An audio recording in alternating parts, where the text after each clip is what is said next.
Цуснд нэг дусал цусч амьдрал бэлгэлдэг.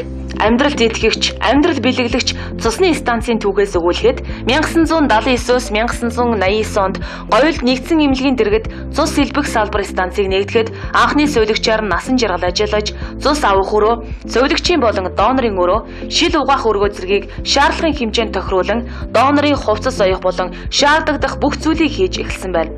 Анх 6 донортойгоор үйл ажиллагаагаа эхэлжээ.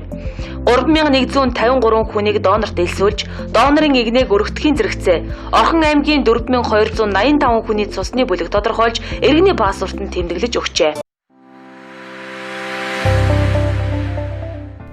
Хөгжил хөтөлбөр 5 төслийн хүрээнд ээж бүрэн засвар үйлчилгээ, тоног төхөөрөмжөөр хангагдаж, цус цуглуулалт, цус тусан бүтээгдэхүүн үйлдвэрлэл, хадгалалт, олголт, олон зүйлээр ахис дэвшил гаргаж байна.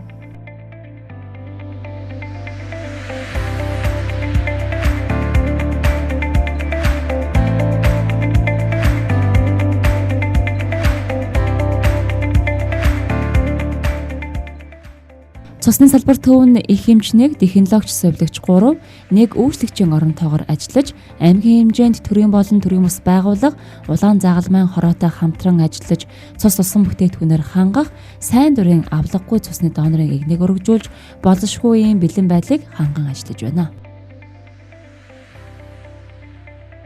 Сайн байцгаана уу? Орхон аймагт Монгол банкны хэлтсийн хамт олон нь 2014 оноос хойш тасралтгүй 6 жилийн хугацаанд цусаа бэлгэлсэн донор хамт олон юм аа. Жил бүрийн 6 дугаар сарын 14-ний өдөр нь цусны донорын дэлхийн өдөр тул бусдын амь насыг аврах, эрүүл мэндийг сайжруулахад нийгэмд хүн бүрийн хувь нэмэр оролцоо чухал тул эрүүл дэлхийн төлөө цусаа бэлгэлцгээе. Таны нэг удаа бэлгэлсэн цус 3 хүний халуун амь насыг аврах болно.